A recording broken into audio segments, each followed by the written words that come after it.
സിസ്റ്റത്തിൻ്റെ ഡൈമെൻഷൻ. ഇവിടെ എന്താണ്? ഇവിടെ 3 ഡയമെൻഷണൽ കേസാണ്. പിന്നെ എസ് എന്ന് പറയുന്നത് നമ്മുടെ ഡിസ്പേഴ്സൺ റിലേഷനിലെ കെയുടെ പവർ. ഓക്കെ, ഇപ്പോൾ നോക്കിയോണ്ട് നോക്കുക. The density of state for a bulk 3 dimensional semiconducting crystal is given by. ഇപ്പോൾ നിങ്ങൾക്ക് പ്രത്യേകിച്ച് if there is no any specific relation between E and K, you can take the system as a free electron gas. അതായത് നമുക്ക് എന്തെടുക്കാം? Free electron ഗ്യാസിൻ്റെ case എങ്ങനെ വരിക? നമുക്ക് E എന്ന് പറയുന്നതാണ്, E എന്ന് പറയുന്നത് p²/2m, അല്ലെങ്കിൽ നമുക്ക് we can take it as a free particle that p is equal to h cut അല്ലേ. So h cut square k² divided by 2m എന്ന് വരും. What is the power of k here? ഇവിടെ 2 ആക്കി power. അപ്പോൾ എന്ത് വരും? അപ്പം d/s പകരം d എന്ന് പറയുന്ന 3 ഡയമെൻഷനിൽ, ദെൻ ബൈ എസിൻ്റെ പവർ, എസ് എന്ന് പറയുന്നത് 2 ബൈ -1. അതായത് 3/2 - 1 മീൻസ് 1/2. അപ്പോൾ നോക്കിയേ, ഇതാണ് relation between density of state and energy. അപ്പോൾ ഇത് 2 ഡയമെൻഷനിൽ എങ്ങനെ വന്നാനെ? 2 ഡയമെൻഷനിലാണ് റിലേഷൻ എങ്ങനെ വന്നാനെ? 2/2 - 1 e⁻²2/2 - 1 എന്ന് വെച്ചാൽ 0 e⁻²0 അതായത് ഇൻഡിപെൻഡന്റ് ഓഫ് എനർജി ആണ് അല്ലേ, 2 ഡയമെൻഷൻ ആണെങ്കിൽ. അതെ. അപ്പോൾ നിങ്ങൾ ആ ഡയമെൻഷൻ ശ്രദ്ധിക്കുക, പവർ നോക്കുക. ഓക്കെ, ഇതാണ് ഐഡിയ എന്ന് പറയുന്നത്. ഇതേപോലെ പല പല റിലേഷൻസ് ഉണ്ട് സ്റ്റാറ്റ്മിക്കിൽ, അതാണ് നമുക്ക് പഠിച്ചു വയ്ക്കേണ്ടത്. ഇതേപോലെ relation between energy and number density ഉണ്ട്. ദെൻ ഓരോ ഫെർമിയോണിൻ്റെ കേസിലെയും ബോസോണിൻ്റെ കേസിലെയും സ്പെസിഫിക് ഹീറ്റ് കപ്പാസിറ്റി എങ്ങനെയാണ് ടെമ്പറേച്ചർ ഡിപ്പെൻഡ് ചെയ്യുന്ന റിലേഷൻസ് ഉണ്ട്. അതൊക്കെ നിങ്ങൾക്ക് അറിയാവോ?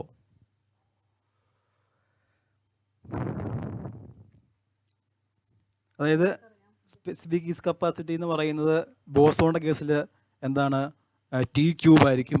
ലോ ടെമ്പറേച്ചറിൽ അത് D/S ആയിരിക്കും. ഫെർമിയോണിൻ്റെ കേസിൽ ഇത് എപ്പോഴും പ്രപ്പോർഷൻ ടു T⁻1 ആയിരിക്കും. ഇതൊക്കെ അങ്ങനെ കുറേ റിലേഷൻസ് ആണ് സ്റ്റാറ്റ്മിക്കിൽ നമ്മൾ പഠിക്കേണ്ടത്. അതായത് ഫെർമിയോണിൻ്റെ കേസിലാകുമ്പോഴത്തേനും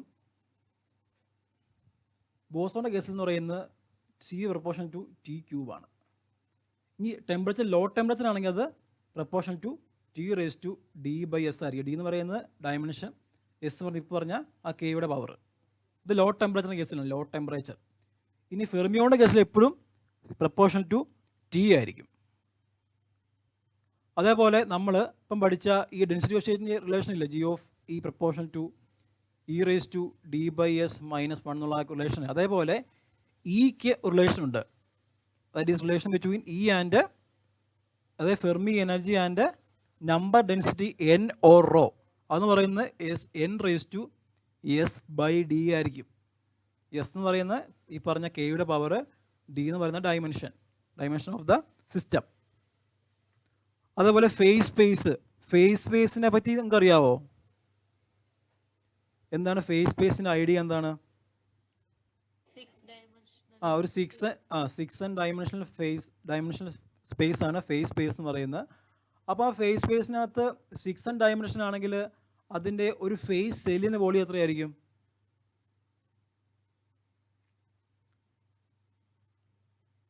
നമുക്കറിയാം, നമ്മൾ കൺസിഡർ ചെയ്യുന്ന ഫേസ് സ്പേസ് എന്ന് പറയുന്നത് എന്തൊക്കെയാണ്?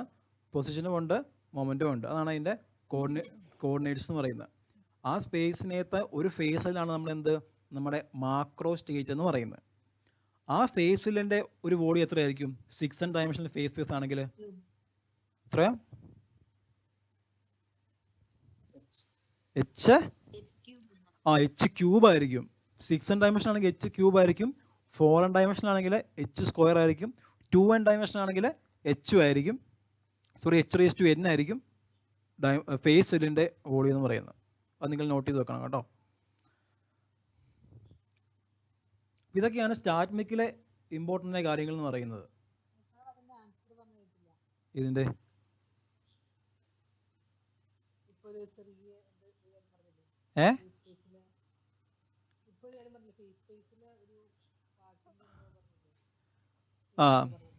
അതായത് ഫേസ് സ്പേസിൻ്റെ കാര്യം എന്ന് പറയുന്നത് ഇപ്പോൾ 6 ഡയമെൻഷണൽ ഫേസ് സ്പേസ് ആണെങ്കിൽ അതിന് ഓരോ ഫേസ് സെല്ലുകളുണ്ട്. അതായത് ഒരു ക്യൂവും പിയും ചേരുന്നതല്ലേ ഒരു കോർഡിനേറ്റ് എന്ന് പറയുന്നത്. അതേപോലെ 3 ക്യൂവും പിയും കാണില്ലേ 6 ഡയമെൻഷൻ ആകുമ്പോഴത്തേനും അല്ലേ? ഒരു QXും PXും, QYയും PYയും, QZും PZും. അപ്പോൾ ഒരു QXും PXും ചേർന്ന് ഒരു H ഉണ്ടാകുന്നു.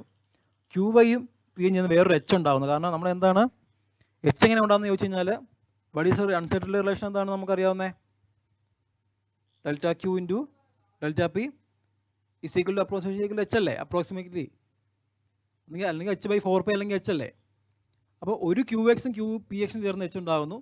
QYയും PYയും ചേർന്ന് H ഉണ്ടാകുന്നു. QZും PZും ചേർന്ന് എന്താണോ H ഉണ്ടാകും. അപ്പോൾ ടോട്ടൽ എത്ര? 3 H. അപ്പം H³ വരും. അങ്ങനെ പറഞ്ഞാൽ മനസ്സിലായോ? അപ്പോൾ 6 ഡയമെൻഷണൽ ഫേസ് സ്പേസ് ആണെങ്കിൽ ഫേസ് സെല്ലിൻ്റെ വോളിയം എന്ന് പറയുന്നത് H³ ആയിരിക്കും.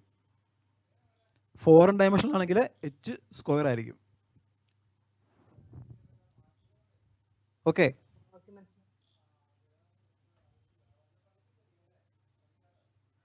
അപ്പോൾ സ്റ്റാർ മെക്കിന് എല്ലാവർക്കും ഒരു ഏകദേശം ഐഡിയ കിട്ടിയില്ലേ? കുറേ റിലേഷൻ പഠിക്കാൻ വേണ്ടി ഉണ്ട്. റിലേഷൻ അത് ഇമ്പോർട്ടൻസ്. Yes. ആ ഹലോ. Yes, sir. ആ okay. Then moving to quantum mechanics എന്ന് പറയുമ്പോൾ ക്വാണ്ടം മെക്കാനിക്സിൽ നമുക്ക് എന്താണ് നിങ്ങൾ നോട്ട് ചെയ്യേണ്ടത് വേവ് ഫംഗ്ഷനെ പറ്റി നിങ്ങൾക്ക് എല്ലാവർക്കും ഐഡിയ ഉണ്ടായിരിക്കണം. എന്താണ് quantum mechanical wave function psi എന്ന് പറയുന്നത്? നമ്മൾ സ്റ്റാർ മെക്കിൽ നമ്മൾ എങ്ങനെയാണ് ഒരു സ്റ്റേറ്റ് റെപ്രസെൻറ്റ് ചെയ്യുന്നത്? By using what? എന്താണ് സ്റ്റാർ മെക്കിൽ നമ്മൾ എങ്ങനെയാണ് സ്റ്റേറ്റ് റെപ്രസെൻറ്റ് ചെയ്യുന്നത്? ബൈ യൂസിങ് മാക്രോ സ്റ്റേറ്റ് ആണ് അല്ലേ? അതേപോലെ ക്വാണ്ടം മെക്കാനിക്സ് നിങ്ങൾ സ്റ്റേറ്റ് റെപ്രസെൻറ്റ് ചെയ്യുന്നത് by using a wave function psi ആയിരിക്കും. അപ്പോൾ ആ വേവ് ഫംഗ്ഷനെ പറ്റി നിങ്ങൾക്ക് എല്ലാവർക്കും ഒരു ഐഡിയ നിങ്ങൾക്ക് ഉണ്ടായിരിക്കണം. എന്തൊക്കെയാണ് വേവ് ഫംഗ്ഷൻ, എന്താണ് വേവ് ഫംഗ്ഷൻ, എന്തൊക്കെയാണ് വേവ് ഫംഗ്ഷൻ സാറ്റിസ്ഫൈ ചെയ്യുന്ന ചില കണ്ടീഷൻസ്, അതിൻ്റെ പ്രോപ്പർട്ടീസിനെ പറ്റിയെല്ലാം നിങ്ങൾക്കൊരു ഐഡിയ ഉണ്ടായിരിക്കണം. ഇപ്പോൾ ഇവിടെ ഞാനൊരു ക്വാണ്ടം മെക്കാനിക് വേവ് ഫംഗ്ഷൻ ഞാൻ റെപ്രസെൻറ്റ് ചെയ്തേക്കുക. ഓക്കെ, ഇത് for example psi is equal to some constant C1, ഒരു സ്റ്റേറ്റ് വേറെ state ψ1 plus C2 ψ2 plus etcetera അങ്ങനെ പോകാൻ ഓർത്തോ. അപ്പോൾ ഇവിടെ ഇപ്പം ഈ രണ്ട് ടൈമും ഉള്ളെങ്കിൽ ഈ വേവ് ഫംഗ്ഷൻ നോർമലൈസ്ഡ് ആണെങ്കിൽ എന്നുള്ള കണ്ടീഷൻ എന്താണ്? ഈ വേവ് ഫംഗ്ഷൻ നോർമലൈസ്ഡ് ആണെങ്കിൽ അതിൻ്റെ കണ്ടീഷൻ എന്താ? Quantum psi star is equal to അത് നോർമലൈസേഷൻ കണ്ടീഷൻ ആണോ? അത് പ്രോബിലിറ്റിയുടെ അല്ലേ? പ്രോബിലിറ്റിയുടെ.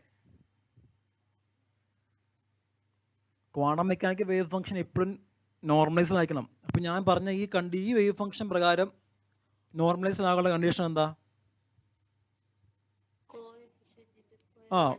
അതെ, mod C1 square plus mod C2 square എന്തായിരിക്കണം? 1 ആയിരിക്കണം.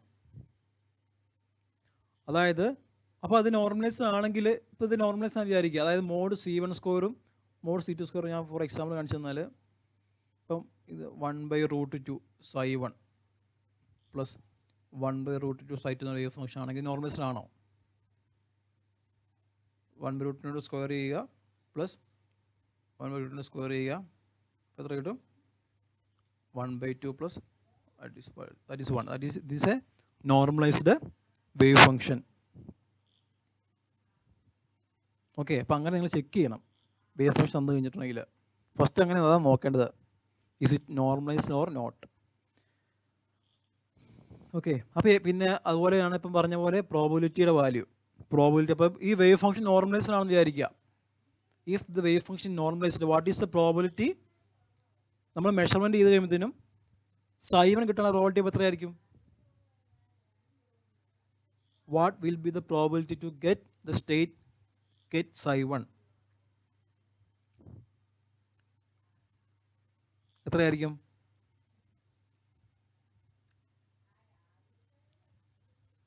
നിങ്ങൾക്കറിയില്ല ഇത്? അതായത് നമുക്ക് നോർമലൈസ്ഡ് വേവ് ഫംഗ്ഷൻ ആണെങ്കിൽ ആ വേവ് ഫംഗ്ഷൻ്റെ ഓരോ സ്റ്റേറ്റിൻ്റെയും കോയിഫിഷ്യൻ്റ് എന്ന് പറയുന്ന അതിൻ്റെ പ്രോബിലിറ്റി ആംപ്ലിറ്റ്യൂഡും ആ കോയിഫിഷ്യൻ്റെ സ്ക്വയർ എന്ന് പറഞ്ഞായിരിക്കും അതിൻ്റെ പ്രോബിലിറ്റി എന്ന് പറയുന്നത്. അതായത് ഞാൻ മുമ്പേ എഴുതിയ ഇപ്പോൾ ഒരു എക്സാമ്പിൾ പറയുകയാണെങ്കിൽ 1/√2 ψ1 പ്ലസ് 1/√2 ψ2 അത് നോർമലൈസ്ഡ് വേവ് ഫംഗ്ഷനാണ്.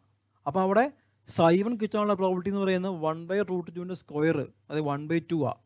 ψ2 1/√2ൻ്റെ സ്ക്വയർ 1/2, രണ്ടും ഈക്വൽ പ്രോബിലിറ്റി അവിടെ. അപ്പോൾ വേവ് ഫംഗ്ഷൻ അതാണ് നമ്മൾ പറയുന്നത്. First you have to check whether the wave function is normalised or not. അല്ലെങ്കിൽ നിങ്ങൾ നോർമലൈസ്ഡ് ആക്കണം, എന്നിട്ട് മാത്രമേ നിങ്ങൾ ഫർദർ പ്രൊസീഡ് ചെയ്യാൻ പാടുള്ളൂ. ഓക്കെ, ഇപ്പോൾ ഇത് കഴിഞ്ഞാണ് ചോദിച്ചൊരു ക്വസ്റ്റ്യൻ ആണ് ഇത് നോക്കുക. if a measurement x takes values 1, 2, 3, 4 with the probabilities 1/4 in each case, the value of expectation value അല്ലെങ്കിൽ average value of x will be എന്തെങ്ങനെ ചെയ്യാൻ പറ്റും? ഇക്വേഷൻ ഇതാണ് എക്സ്പെക്ടേഷൻ വാല്യൂൻ്റെ ഇക്വേഷൻ എന്ന് പറയുന്നത്. അതായത് കറസ്പോണ്ടിങ് പ്രോബിലിറ്റിയുടെയും ആ മെഷർമെൻറ്റിൻ്റെയും പ്രോഡക്റ്റിൻ്റെ സമ്മ്.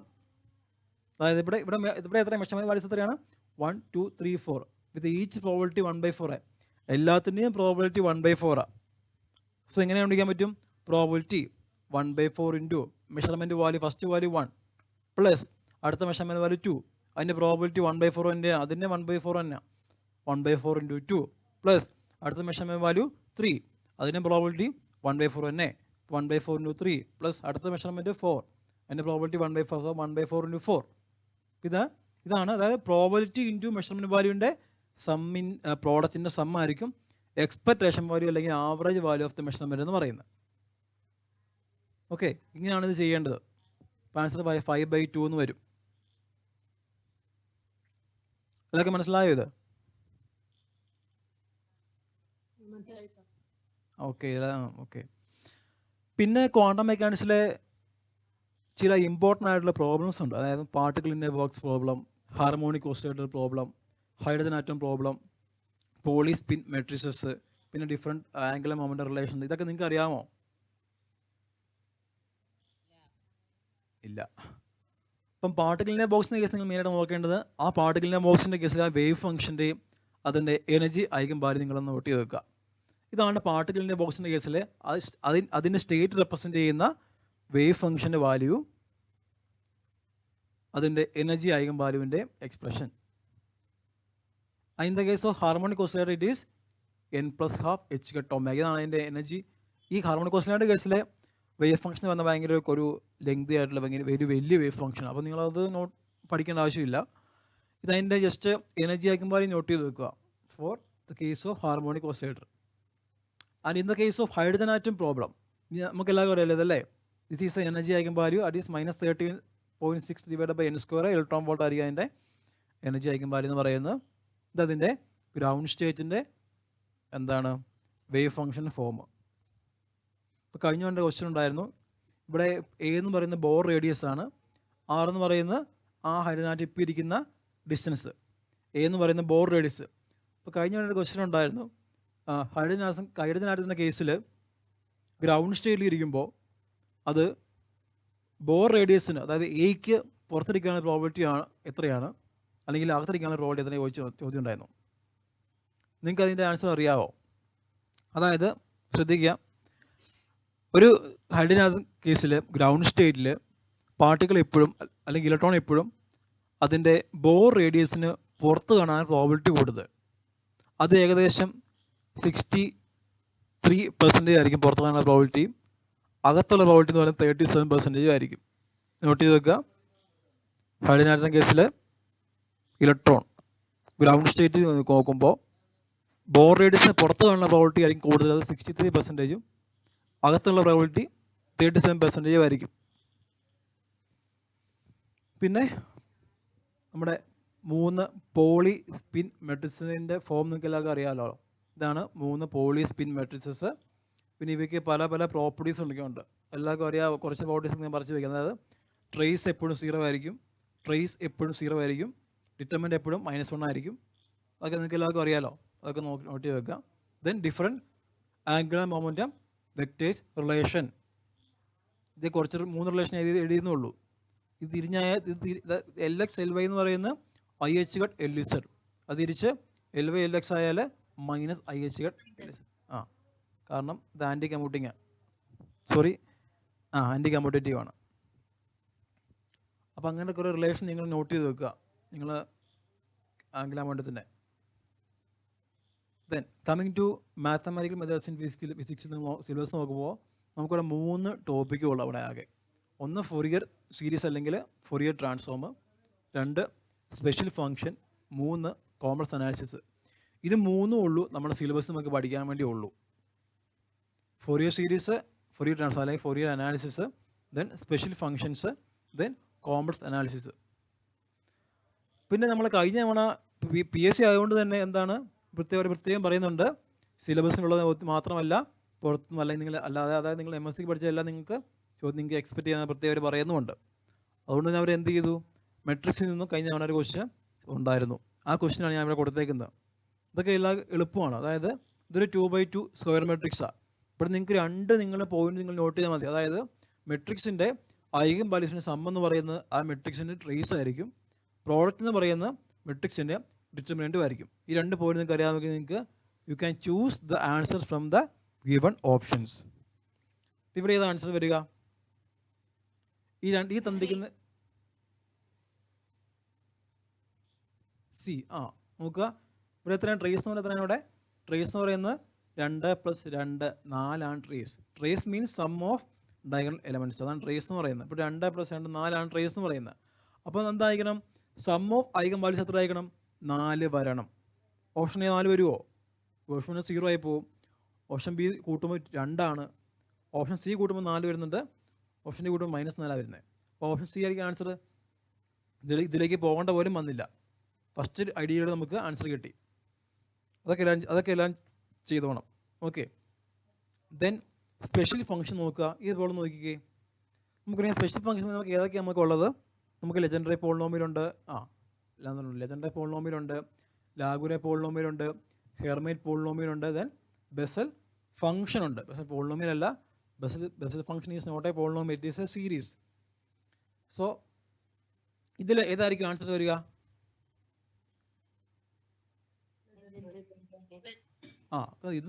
ഇതൊക്കെ അറിയണമെങ്കിൽ നമുക്ക് ഈ റിലേഷൻ നമുക്ക് അറിയൊന്നും വേണ്ട. നോക്കി അതെങ്ങനെ നമുക്ക് ഐഡന്റിഫൈ ചെയ്യാൻ പറ്റും?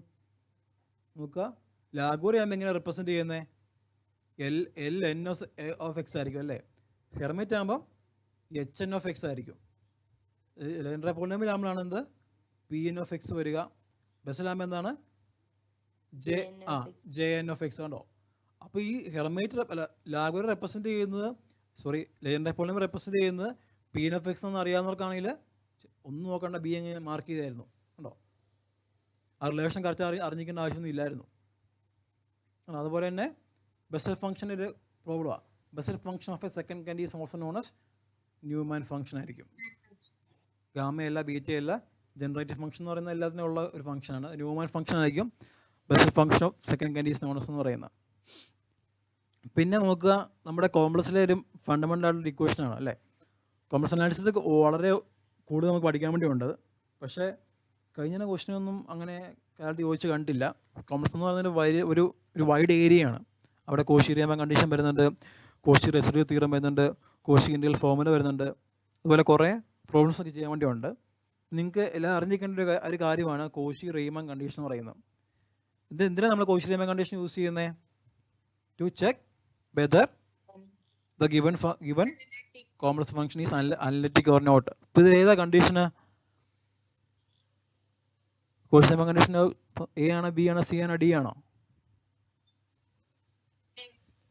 Cauchy Riemann condition option A ആണ്. കോഷി റീമാൻ കണ്ടീഷൻ എന്ന് പറയുന്നത് ഓപ്ഷൻ എ ആണ്. Cauchy Riemann condition. യു എന്ന് പറയുന്നത് റിയൽ പാർട്ടും വി എന്ന് പറയുന്നത് അതൊരു ഇമാജിനറി പാർട്ടും ആയിരിക്കും.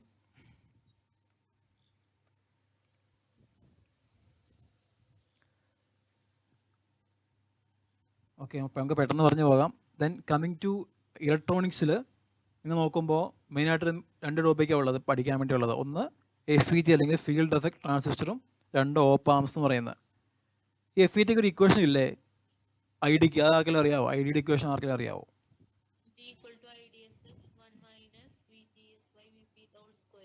അതെ, ID ഈസ് ഈക്വൽ ടു, അതായത് drain current ID is equal to IDSS into 1 - VGS divide by VP the whole square. Okay, എന്താണ് IDS എന്ന് പറയുന്നത്?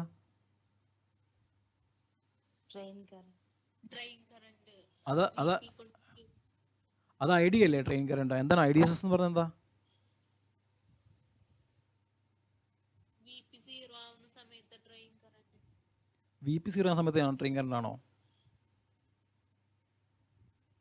ഈ ക്വസ്റ്റ്യൻ പറഞ്ഞാൽ VP 0 ആകുമ്പോൾ എങ്ങനെയാവും? ഈ ക്വസ്റ്റ്യൻ പറഞ്ഞാൽ മതി. VP 0 ആയിട്ട് ഇത് 1/0 ഇൻഫിനിറ്റി ആയി പോവുകയല്ലേ?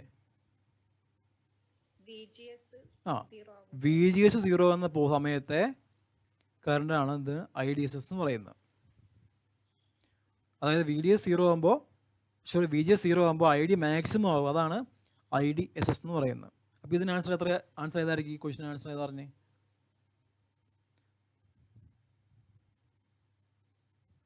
Option C, IDSS become maximum.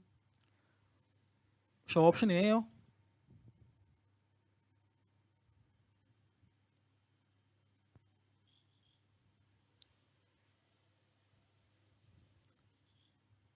Option എയും കറക്റ്റ് അല്ലേ? ID മാക്സിമം ആവുന്നതാണ് IDSS എന്ന് പറയുന്നത്. അല്ലേ? പക്ഷെ പി എസ് സിയുടെ കീക്കകത്ത് ഓപ്ഷൻ സി ആണ് കൊടുത്തേക്കുന്നത്, പക്ഷേ ഓപ്ഷൻ എയും ലോജിക്കലി കറക്റ്റ് തന്നെയാണ്, അല്ലേ? ഓക്കെ, അപ്പോൾ നിങ്ങൾക്ക് ഈ ക്വസ്റ്റ്യനൊക്കെ അറിഞ്ഞിരിക്കണം. ഐ ഡി എന്ന് പറയുന്ന drain current, I D S എന്ന് പറയുന്നത് വി ജി എസ് 0 ആകുമ്പോഴുള്ള maximum drain current, then V G S എന്ന് പറയുന്ന gate source voltage, V P എന്ന് പറയുന്ന പിഞ്ച് ഓഫ് വോൾട്ടേജ്. ഓക്കെ, ഇതൊക്കെ നിങ്ങൾക്ക് ഇച്ചിരി പ്രോബ്ലം ചോദിക്കാനുള്ള ചാൻസ് ഉണ്ട്. ജസ്റ്റ് ഈ ക്വസ്റ്റ്യൻ കൊടുത്താൽ മതി, ഇട്ട് കൊടുത്താൽ മതി. അതേപോലെ ഓപ്പാമിന് കുറേ പാരാമീറ്റേഴ്സ് ഒക്കെ ഉണ്ട്. അതിലൊരു പാരാമീറ്ററാണ് CMRR അല്ലെങ്കിൽ കോമൺ മോഡ് റിജക്ഷൻ റേഷ്യോ എന്ന് പറയുന്നത്. ഓപ്പാമിന് ഒരു പാരാമീറ്റർ ഒന്ന്, വേറെ പാരാമീറ്റർ നിങ്ങൾക്ക് അറിയാവുന്ന ഏതൊക്കെയാണ്?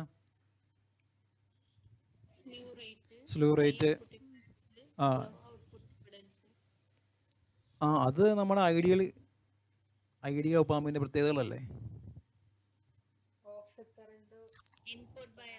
അതുപോലെ കുറേ പാരാമീറ്റേഴ്സ് ഉണ്ട്. അതിൽ പ്രധാനപ്പെട്ട പാരാമീറ്ററാണ് CMRR എന്ന് പറയുന്നത്. അപ്പോൾ നമ്മളൊരു പോയിന്റ് പറയുമ്പോൾ നിങ്ങൾ അതായിട്ട് ബന്ധപ്പെട്ടെല്ലാം നോക്കേണ്ട ഉത്തരവാദിത്തം നിങ്ങൾക്കാണ് ഉള്ളത് കേട്ടോ. CMRR പറയുമ്പോൾ സ്ലൂ റേറ്റ് നോക്കേണ്ട ഉത്തരവാദിത്തം നിങ്ങൾക്കാണ്. അപ്പോൾ CMRRൻ്റെ ബന്ധപ്പെട്ട ഇന്നത്തെ റോങ് ആൻസർ ഏതാ? റോങ് ആയിട്ടുള്ള സ്റ്റേറ്റ്മെൻറ്റ് ഇതിനകത്ത് ഏതാ? CMRRായിട്ട് ബന്ധപ്പെട്ട റോങ് സ്റ്റേറ്റ്മെൻറ്റിനകത്ത് ഏതാ?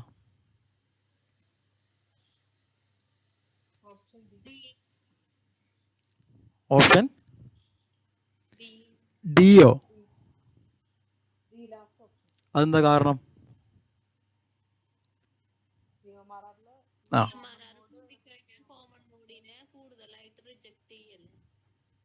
അതെ, കാരണം ഈ ക്വസ്റ്റ്യൻ നോക്കുക, ഓപ്ഷനേ കറക്റ്റാ.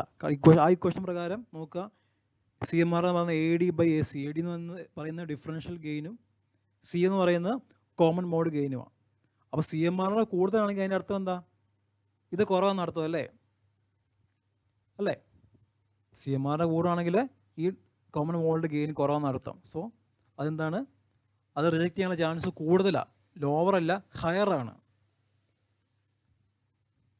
ഓക്കെ, ആ ഒരു ഐഡിയ വെച്ചാണ് പറഞ്ഞേക്കുന്നത്. അപ്പോൾ ഓപ്ഷൻ ഡി ആണ് ഇൻകറക്റ്റ്, ബാക്കി എല്ലാ സ്റ്റേറ്റ്മെൻറ്റ്സും കറക്റ്റാണ്. അതേപോലെ ഇതിൻ്റെ ആൻസർ പറഞ്ഞേ, നമുക്ക് ഫിൽട്ടർ സർക്യൂട്ട് അല്ല, ഫിൽട്ടർ. ഇതെന്ത് ഫിൽട്ടർ ഇത്? ആ നമുക്ക് എല്ലാം പഠിക്കാം, 4 ഓപ്ഷൻ പഠിക്കാം. ഓക്കെ, ഫസ്റ്റ് ഓർഡർ എങ്ങനെ ഐഡൻറ്റിഫൈ ചെയ്യാൻ പറ്റും? ഫസ്റ്റ് ഓർഡർ ആണെങ്കിൽ ഒരു റെസിസ്റ്ററും കാണും, ഒരു കപ്പാസിറ്ററും കാണും. ഓക്കെ, ഫസ്റ്റ് ഓർഡർ ആണെങ്കിൽ ഒരു റെസിസ്റ്ററും കാണും, കപ്പാസിറ്ററും കാണും. ഇനി ആദ്യം കാണുന്നത്, അതായത് അല്ലെങ്കിൽ ഗ്രൗണ്ട് ചെയ്തേക്കുന്നത് റെസിസ്റ്റർ ആണെങ്കിൽ അത് എന്ത് ഫിൽട്ടർ ആയിരിക്കും?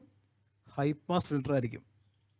നേരെ തിരിച്ച് കപ്പാസിറ്റർ ഇവിടെയും റെസിസ്റ്റർ ഇവിടെയാണെങ്കിൽ അതെന്തായിരിക്കും? ലോ പാസ് ഫിൽട്ടർ ആയിരിക്കും. കപ്പാസിറ്റർ ഇവിടെയും റെസിസ്റ്റർ ഇവിടെയാണെങ്കിൽ ലോ പാസ് ഫിൽട്ടർ ആയിരിക്കും. ഇതേപോലെ ആണെങ്കിൽ അതൊരു ഹൈ പാസ് ഫിൽട്ടർ ആയിരിക്കും. പിന്നെ ഇനി ഇതേപോലെ ഇവിടെ ഒരു റെസിസ്റ്റർ, അതായത് ഇതേപോലെ ഇവിടെ വീണ്ടും റെസിസ്റ്റർ വന്നിട്ട് ഗ്രൗണ്ട് ചെയ്തു, വേറെ കപ്പാസിറ്റർ ഇവിടെ ഉണ്ട് കൊടുത്തിട്ട് ഇൻപുട്ട് കൊടുത്തു കഴിഞ്ഞാൽ അതെന്താവും? 2 RC നെറ്റ്വർക്ക് ഉണ്ട്. അപ്പോൾ എന്താവും? അപ്പോൾ സെക്കൻഡ് ഓർഡർ ആവും, സെക്കൻഡ് ഓർഡർ ഹൈ പാസ് ആവും. അപ്പോൾ നിങ്ങൾ ആ 4 ഐഡിയയും നിങ്ങൾ ഓർത്ത് വയ്ക്കണം. ഓക്കെ, ഇപ്പോൾ ഇലക്ട്രോണിക്സ് മെയിനായിട്ട് FET റിലേറ്റഡ് പ്രോബ്ലംസും ദെൻ ഓപ്പാമായിട്ട് ബന്ധപ്പെട്ട പ്രോബ്ലംസും ചോദിക്കാനുള്ള സാധ്യത വളരെ കൂടുതലാണ്. Then moving to lasers. നോക്കുമ്പോൾ എന്താണ് ലേസർ എന്ന് പറയുന്നത്? What is the full form of laser?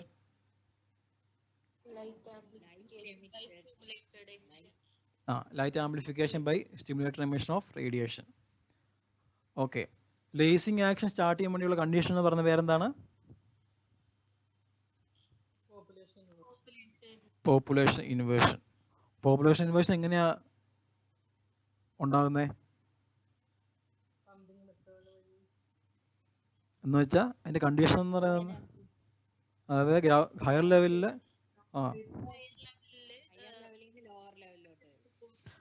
Higher ലെവലിലെ number of electrons അല്ലെങ്കിൽ ആറ്റംസ് ഗ്രൗണ്ട് സ്റ്റേറ്റിൽ അപേക്ഷിച്ച് കമ്പയർ ചെയ്യുമ്പോൾ കൂടുതലായിരിക്കണം അല്ലേ?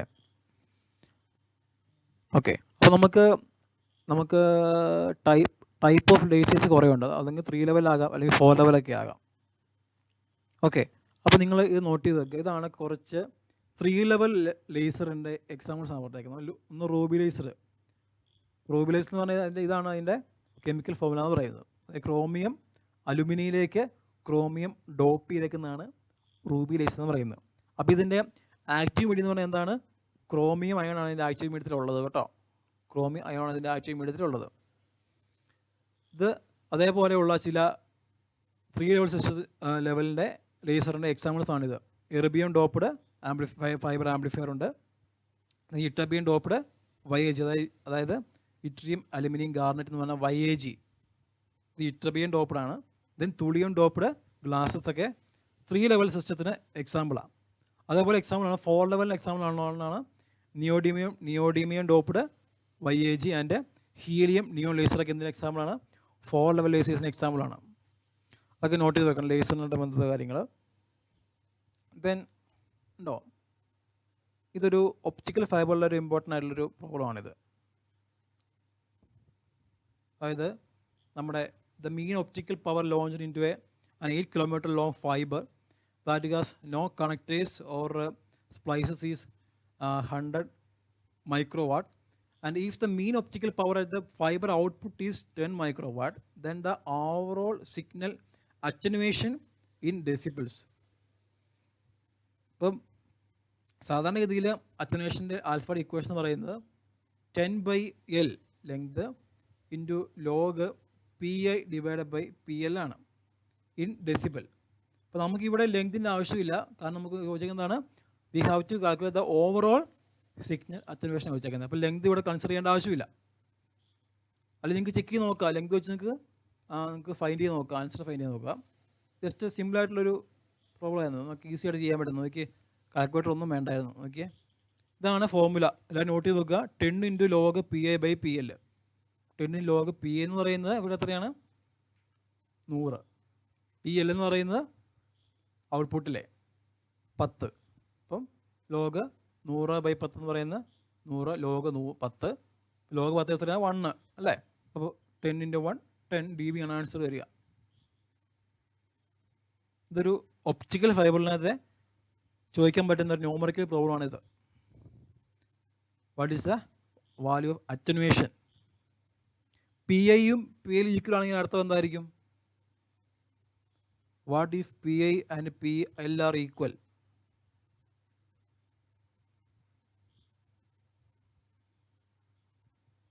What you mean? അതായത് അവിടെ അറ്റനുവേഷൻ ഒന്നും ഇല്ല അല്ലേ? നമുക്ക് കൊടുക്കുന്ന സാധനം അതേപോലെ ഔട്ട്പുട്ട് കിട്ടിയതിന് അർത്ഥം എന്താ? There is no attenuation. ഇപ്പം ഇവിടെ എന്താണ്? 100 കൊടുത്തിട്ടാണ് 10 ഔട്ട്പുട്ട് കിട്ടിയത് അല്ലേ? അപ്പോൾ there is strictly an attenuation is there. Okay, ഇനി വേറെ ടൈപ്പ് ഓഫ് പ്രോബ്ലമാണ് about numerical aperture type of problem. സിമ്പിളാണ്. ജസ്റ്റ് നമുക്കറിയാം, നമ്മൾ ഒപ്റ്റിക്കൽ ഫൈബർ നമ്മൾ കുറേ പാർട്സ് നമുക്ക് പഠിച്ചിട്ടുണ്ടല്ലോ. ഒന്ന് കോറ്, ക്ലാഡിങ്, അങ്ങനെ പല പല ലേയേഴ്സ് ഉണ്ട് ഇതിന്. അപ്പോൾ അതുമായിട്ട് ബന്ധപ്പെട്ട ഒരു പ്രോബ്ലമാണ് ന്യൂമറിക്കൽ അപ്പേർച്ചറിൻ്റെ പ്രോബ്ലം. സിമ്പിളാണ്. Numerical aperture is equal to root of N1 square minus N2 സ്ക്വയറാണ്. N1 എന്ന് പറയുന്നത് നമ്മുടെ കോറിൻ്റെ റിഫ്രാക്റ്റീവ് ഇൻഡെക്സും N2 എന്ന് പറയുന്നത് ക്ലാഡിങ്ങിൻ്റെ റിഫ്രാക്റ്റീവ് ഇൻഡെക്സും ആയിരിക്കും. അപ്പോൾ അതിൻ്റെ റൂട്ട് ഓഫ് റിഫ്രാക്റ്റീവ് ഇൻഡെക്സിൻ്റെ സ്ക്വയറിൻ്റെ ഡിഫറൻസിൻ്റെ റൂട്ടാണ് എന്ത്? ന്യൂമറിക്കൽ അപ്പേർച്ചർ എന്ന് പറയുന്നത്. ഇത്രയൊക്കെ നിങ്ങൾ ലേസറിൽ നിന്ന് നിങ്ങളൊന്ന് നോട്ട് ചെയ്ത് വെക്കുക. ഈ പ്രോബ്ലം, ഈ ഫോർമുല മറക്കരുത്. ദെൻ കുറച്ച് examples of 3 level and 4 level ലേസറിനകത്ത്, പിന്നെ ഇലക്ട്രോണിക്സിനകത്ത് FETയും ഓപ്പാമ്പും ജസ്റ്റ് നോക്കിയിട്ട് പോവുക. ദെൻ മാത്തമാറ്റിക്സിനകത്ത് മെട്രിക്സിന് നിങ്ങൾക്ക് ഇത് പഠിച്ചാൽ മതി, വേറെ പഠിക്കാൻ വേണ്ടി ഒന്നും പോകേണ്ട. ഈ ഐഡിയ ഉണ്ടെങ്കിൽ നിങ്ങൾക്ക് എല്ലാ പ്രോബ്ലം ചെയ്യാൻ പറ്റും. ദെൻ സ്പെഷ്യൽ ഫംഗ്ഷൻ്റെ ഒരു ഐഡിയ. കോംപ്ലക്സ് കുറേ പറയാനുണ്ട്, ഇന്ന് പറഞ്ഞാൽ തീരെയല്ല കോംപ്ലക്സിനെ പറ്റി പറയാൻ തുടങ്ങിയാൽ. ദെൻ ക്വാണ്ടം മെക്കാനിക്സ് നിങ്ങൾ you must have an idea about the wave function psi and their normalization, probability and expectation. Then ഈ കുറച്ച് പ്രോബ്ലംസിൻ്റെ വേവ് ഫംഗ്ഷൻ്റെയും എനർജി ഐഗൻവാല്യൂസിൻ്റെയും വാല്യൂ നോട്ട് വെക്കുക.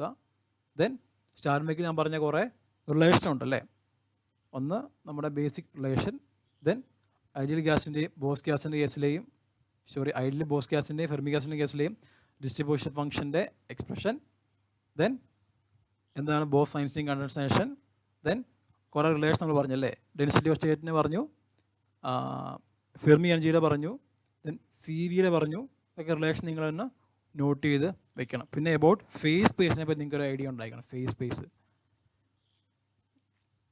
ഇത്രയൊക്കെയാണ് നമുക്ക് പെട്ടെന്ന് പറയാൻ വേണ്ടിയുള്ള കാര്യങ്ങളൊക്കെ. ആർക്കെങ്കിലും ഡൗട്ട് ചോദിക്കാൻ വേണ്ടി ഉണ്ടോ?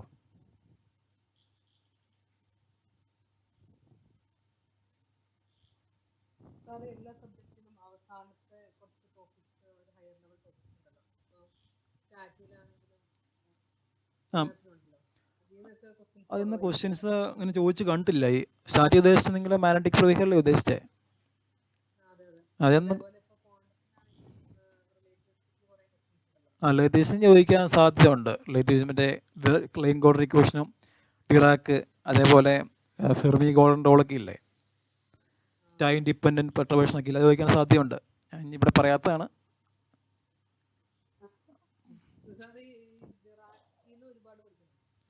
ഡിറാക്കിൻ്റെ എന്തായാലും ഡിറാക്കിൻ നീഡ് എന്നുള്ളതൊക്കെ നോക്കിയാൽ മതി. ഡിറാക്കിൻ്റെ എന്താണ് കെ ജി ഇക്വേഷൻ്റെ പോരായ്മ എന്തായിരുന്നു, എന്താണ് എന്തുകൊണ്ട് അതെ തിയറി പോലെ സ്റ്റേറ്റ്മെൻറ്റ് ടൈപ്പ് ഓഫ് ക്വസ്റ്റൻ ആയിരിക്കും ചോദിക്കാൻ സാധ്യതയുള്ളൂ. WKBയുടെ കണ്ടീഷനൊക്കെ നോർത്താൽ എന്തൊക്കെ WKB അപ്ലൈ ചെയ്യണമെന്നുള്ള കണ്ടീഷൻ എന്തൊക്കെയാണ്?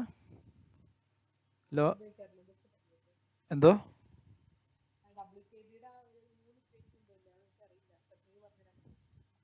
WKB അപ്ലൈ ചെയ്യണമെങ്കിൽ സിസ്റ്റത്തിൽ ലോ പൊട്ടൻഷ്യൽ എനർജി ആയിരിക്കണം, അങ്ങനെയൊക്കെയുള്ള കണ്ടീഷനൊക്കെ ഇല്ലേ.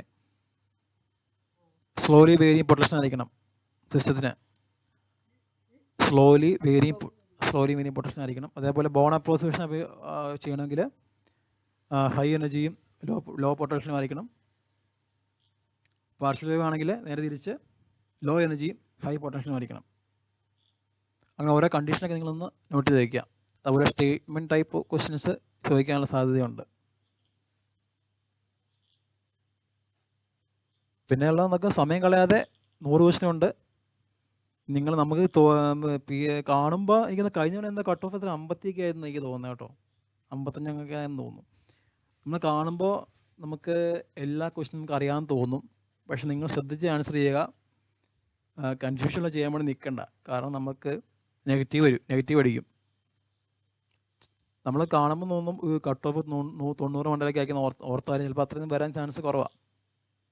കാരണം നമുക്ക് കൺഫ്യൂസിങ് ആയിട്ടുള്ള ക്വസ്റ്റ്യനൊക്കെ നിങ്ങൾ മാക്സിമം അവോയ്ഡ് ചെയ്യുക. കാരണം നെഗറ്റീവ് മാക്സിമം നിങ്ങൾ അവോയ്ഡ് ചെയ്യാൻ ശ്രമിക്കുക.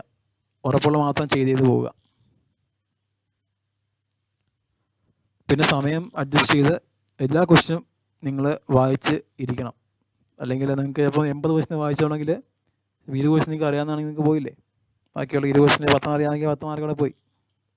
അപ്പം മാക്സിമം സ്പീഡപ്പ് ചെയ്ത് പ്രോബ്ലംസ് വർക്കൗട്ട് ചെയ്ത് പോവുക. ഇത്രയ്ക്ക് പറയാൻ വേണ്ടി ഉള്ളൂ. നമുക്ക് ഇത്ര സമയം കൂടെ നമുക്ക് ഇത്രയൊക്കെ പറയാൻ പറ്റുള്ളൂ. Okay. Hello. Yes, miss. Okay. അപ്പം സാറിന്റെ ടോപ്പിക്സ് കഴിഞ്ഞില്ലേ? കഴിഞ്ഞു. ഓക്കെ. അപ്പം നിങ്ങൾക്ക് ക്ലാസ് യൂസ്ഫുൾ ആയോ ഇന്നത്തെ നമ്മുടെ revision class? Yes, miss. Okay. അപ്പൊ നിങ്ങൾ നന്നായിട്ട് പ്രിപ്പയർ ചെയ്യുക. ഇനിയുള്ള ഒരു ദിവസം ഉള്ളൂ അല്ലേ നമുക്ക്. അപ്പൊ ആ ദിവസങ്ങളിൽ പഠിച്ച കാര്യങ്ങൾ മാത്രം റിപ്പീറ്റ് ചെയ്ത് പഠിച്ചുകൊണ്ടിരിക്കുക. പിന്നെ ഇന്നിപ്പോ നമ്മൾ ഡിസ്കസ് ചെയ്തതിൽ എന്തെങ്കിലുമൊക്കെ ക്ലാരിറ്റി നിങ്ങൾക്ക് വരുത്തണം എന്നുണ്ടെങ്കിൽ അത്യാവശ്യം ഇമ്പോർട്ടൻ്റ് ആയിട്ടുള്ള കാര്യങ്ങൾ മാത്രമേ നമ്മൾ പറഞ്ഞിട്ടുള്ളൂ.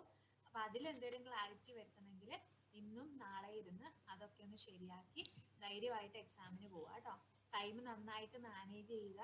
എക്സാം ടഫ് ആണെങ്കിൽ എല്ലാവർക്കും ടഫ് ആണെന്ന് ഓർക്കുക, എളുപ്പമാണെങ്കിൽ എല്ലാവർക്കും എളുപ്പമായിരിക്കും. എല്ലാവർക്കും എന്ന് വെച്ചാൽ പഠിച്ചവർക്ക്. അപ്പോൾ നമ്പർ ഓഫ് അറ്റംപ്റ്റ് നിങ്ങളും പഠിച്ചിട്ടുള്ളത് കൊണ്ട് എക്സാം എളുപ്പമാണെങ്കിൽ നിങ്ങളുടെ അറ്റംപ്റ്റും കൂടി തന്നെ ഇരിക്കുകയുള്ളൂ. ഇനി അറ്റംപ്റ്റ് കൂട്ടണം, 90 ആക്കണം, 100 ആക്കണം എന്ന് വിചാരിച്ച് നെഗറ്റീവ് ഒരിക്കലും വരുത്തരുത്. കാരണം നെഗറ്റീവ് മാർക്ക് നിങ്ങളെ ഭയങ്കരമായിട്ട് ബാധിക്കും റാങ്കിൽ. പ്രത്യേകിച്ച്